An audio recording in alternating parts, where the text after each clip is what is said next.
Hello, everyone, and welcome to the fourth week of Advent and to our weekly devotion. This week, we will take a look at the last of the four names in Isaiah chapter 9, verse 6.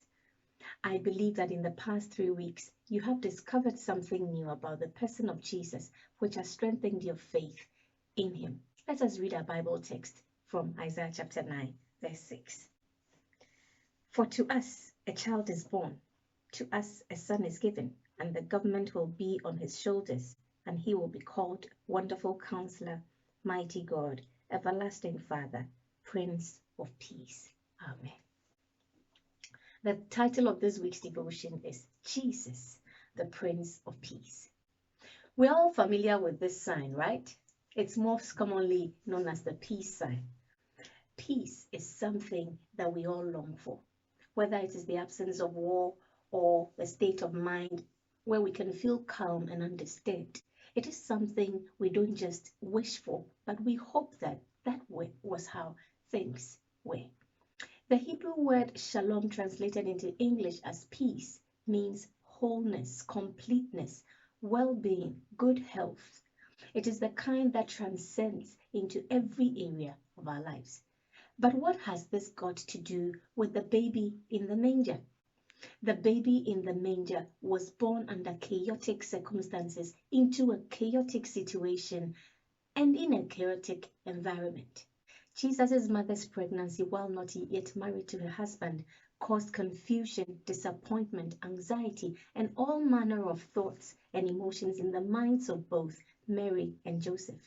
Again, at the time of Jesus' birth, there was so much unrest, abuse of power, ill treatment, corruption, and the likes in society, such that people were just tired, weary, and hopeless. As though the chaos going on in Mary and Joseph's personal lives and the situation at the time was not enough, when the time came for Jesus to be born, they encountered hostility and rejection. Eventually, they had to dump their hopes in a manger, in a sheep pen. Mind you, this sheep pen is far from the fine images depicted in paintings and drawings about Jesus' birth. Perhaps the sheep were out feeding, but the pen would not cease to have the common smell and dung of the sheep.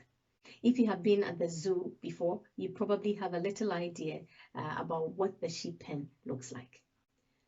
This was the chaos at the time of Jesus' birth, and it isn't any different from the chaos in our own lives and the things happening around us today. We also face confusion, anxiety, disappointment. There is war around us, abuse in families, among friend groups, and in the society as a whole.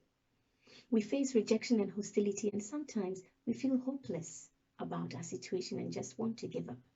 In the midst of all this chaos is Jesus, the Prince of Peace, who has been given to us to restore peace, to calm the storms in our lives, and to bring us hope. The Prince of Peace first gives us peace with God. That peace which was disturbed in the Garden of Eden when man turned his back to God and chose his own path, he restores it. The inner peace we have, knowing that there is no longer any barrier between us and God, enables us to trust him in all things. That is why we can remain peaceful in the face of hardships and in the face of uncertainties. You see, living without peace is like being thirsty and yet not having water. You try to satisfy the thirst with fizzy drinks or milkshake or any other liquid, yet you still feel thirsty.